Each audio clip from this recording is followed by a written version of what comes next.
All right, so we want to welcome you to Babs and Fred's channel. So Fred and Barbie. Fred and Barbie, she has a kitchen channel. That channel is inactive though, but she will bounce back. That's Babs Kitchen, right? So Kofi Kinata recently made a song that she knows books and she loves kitchen. So this is a perfect epitome of Kofi Kinata's description of love. Oh. Yeah. So all right, so we want to talk about this topic that actually should have been the continuation of our topic of meeting our family, or meeting each other's family for the first time.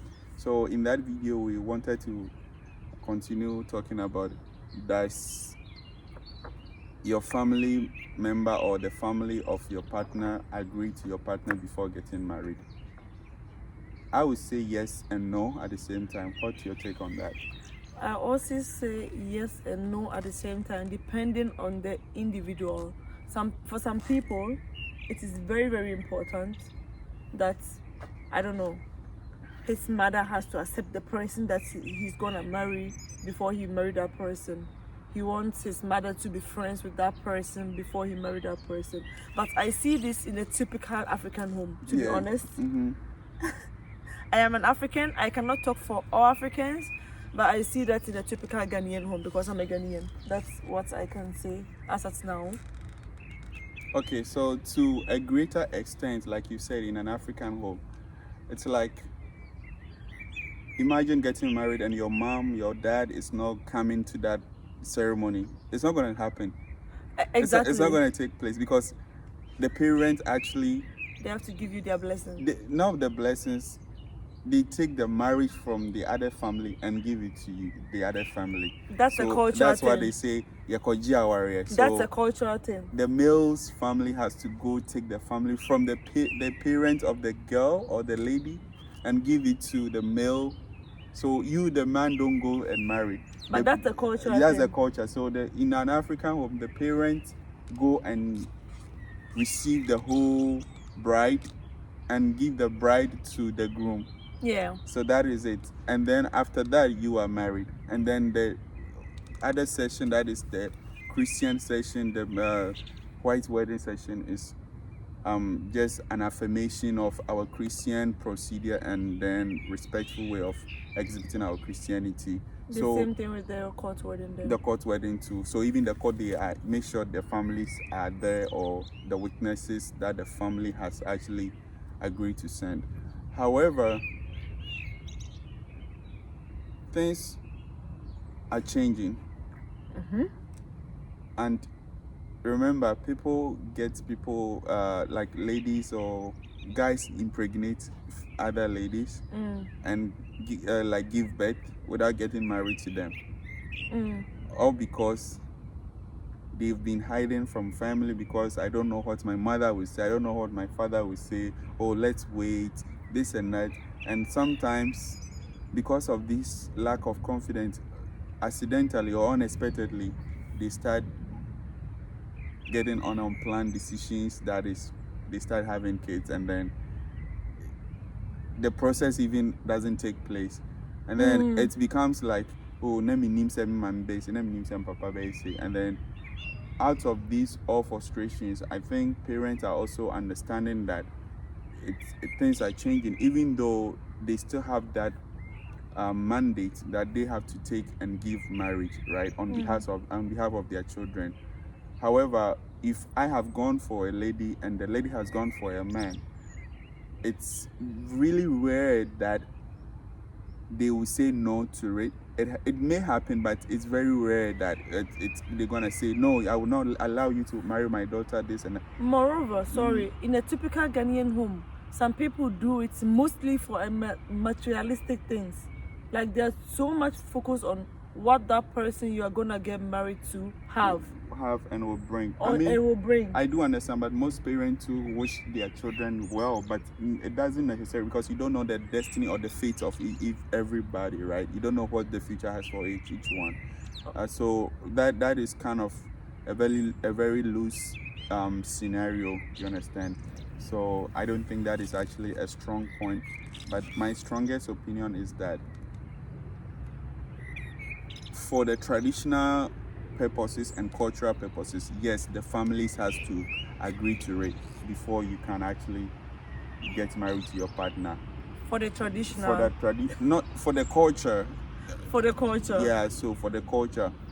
However, in the Western life and then in the modern age, if the families are not even agreeing to it,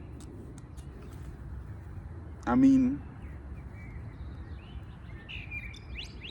let's say she has a document, I have my document, we are living both in, let's say, America, Germany, wherever, Europe, whatever, and then the parents are not agreeing to it, I can decide to impregnate her. Yeah. And then we move on. Yeah. And what makes marriage in the Western life? Court, wedding, document, certificate, fatic, like finished, nothing else, right? Yeah. So out of the frustration that if the family or the parents give them, these two partners can proceed and do whatever they feel like. That's why people get married, and then it's like they married, they had kids before getting married because of these frustrations that they might have been faced with during their dating life, or people also were unsure about the introduction part of their families, and then during their dating life, pregnancy came in, and then blah blah blah blah blah. Moreover, I don't think that you would really want to marry someone because you have a child with that person. And I personally think love is a beautiful thing, and everyone should be able or allowed to decide. Yep, you know, I understand. I don't want to get married to you, or I don't want you to I don't want to force you to marry me just because I got pregnant. And like, maybe I wasn't even your purpose driven, what do you call it? I wasn't the person that you were supposed to marry. So if you are not the person I was supposed to marry, then 𝐸𝐸𝐸𝐸 then.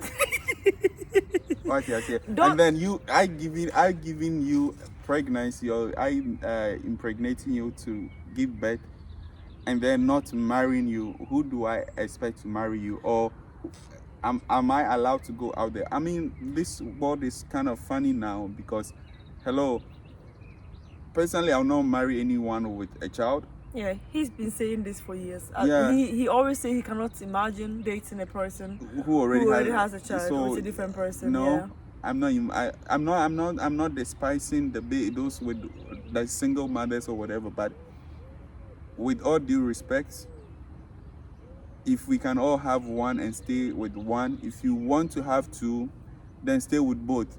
You can all have one and leave one and throw that one away. I'm not saying you throw them out, but to go to the next, I mean, no, that is, to me, it's, I don't want to say disrespectful, but I would rather say, to show respect, just stay with that person who actually you enjoyed the moment with, that actually the enjoyment actually brought out the baby, and continue life with the person. But baby, you cannot say this. I personally don't agree with this. Why am I saying this? A motto I would say is that don't even sleep with a person you can't imagine a lifestyle with. So why? Because in case you get pregnant. Okay, why would you sleep with a person? Because initially you found something interesting about the person before you actually went to. Sometimes you find something attractive about the person, but it's not even about having a future with that person. So if it's not about having a future with a person, then don't start. That's what I'm saying. So I understand. That's what I'm saying too. So like, don't even sleep with a person you can't imagine a future with. If you have slept with someone and you have kids with a person, that means you saw a future with the person. Okay. Because the act at the moment is just 5 to 20 minutes and it's done. That is not future. Yeah. The future is what happens after the 20 minutes. Oh yeah. You get it? Yeah. So what did you see before you made that step? Because before you sign up to a university, before you sign up to a course, the registration, the admission, the matriculation, it's not the degree or the master's that you are taking. The master's is what happens after the process, after the 20-30 minutes of fun you had at the matriculation or at the admission to your school. So the process and the end where you get your degree or your master's is the future, and that would determine where you go with that certificate. So the certificate is the child that comes out of the 20 minutes. You get it? Makes sense. If you don't see yourself earning a certificate from an admission that you got, then why then do you enroll in a 3-year program? Okay. So if you don't see yourself having a child with this lady, yeah, why then do you have to do the act? My question. Go ahead. I have an answer for you. My question is, for example, you have slept with someone. Now you are pregnant. And that person is not even treating you well. And maybe you slept with that person only once or maybe a week. I don't know for how long. You got pregnant. And that person is not treating you well. Like, it is then you got pregnant. Like, you got to know that this is who that person really is. Okay. You understand what I mean? Like, before I got married to you, I really took my time, or you took your time to know me. Because there's this saying that what you couldn't change during dating, you can no more change it after marriage. Or it will not get better after marriage. So, now I'm pregnant, and I know the real you. Okay. And I'm like, oh. There's no real you after pregnancy or after marriage. The behavior is there, just that you didn't give it enough time. Exactly. So if you have dated someone for 6 months and then you are going to get married to the person, and then later after getting married and then you see some behaviors, 6 months it's enough. It's not enough to see all the behavior. Even 10 years is not enough. But if you come to understand that we are making a lifetime journey, and situations will change, which will correspond to behavioral changes, you really take your time. You will take your time. Yes. And then you will welcome any challenge that comes with this. Yeah. Because if I understand that, okay, during our dating life, we never fought. Yeah. Because we were always happy, we were going on a date, this and that. Yeah. We had the chance to go on a date. Yeah. Because we had no children. Now when children comes in, I want to go on a date, but I don't want to take it with me, this and that. Yeah, in time, go and bring the stroller, this and that, this and that. All this will bring frustration. Yeah. But the only thing is, how do you deal with it? If you come to understand, so with your partner during the dating time, if you see the future, talk about the aspirations ahead. That's sorry, I'm not cutting you off. That's so important, because I think nowadays people fail to talk about the future. Anyway, like, what are your plans? Let me stop you right here. Let's go back to the topic. So the topic is about, here's the case. All what you have discussed right now. Now the family is aware all these things we discussed about has happened, and they don't agree to your marriage, or must they become friends? They must they know themselves? They must not know themselves, but they must be aware that my son is with you and my daughter is with you, and then when they agree to the process, then you are free to go. In our case, that was it, right? But if they don't agree, I think it's best advisable that you two advise yourselves and ask yourself, why don't they agree? Why don't they agree? Find the process, the problems, and deal with those problems. If you are not able to deal with the problems, then I think it's best off to part ways or move on to the next. But remember, you are not pleasing the family. But if the problem is a big problem that they see that it's going to affect your future, then it's best off you actually deal with the problem. But if it's some of these lame reasons that, this and that, this and that, you don't work at the bank. I mean, why is he a nurse and not a banker? Yeah. So that the reason should be reasonable enough. Yeah. So and understandable. Yeah. So to that person. This shouldn't be a long talk actually. So we'll end it here. Let us know how it happened with you. The process. For those who have married, been through it. So let's see how it goes. So for those who are not married, just make sure you tell us about your relationship. You stay focused, and then hopefully you get a very good partner too. We love you, and then see you on another video. Bye. Bye.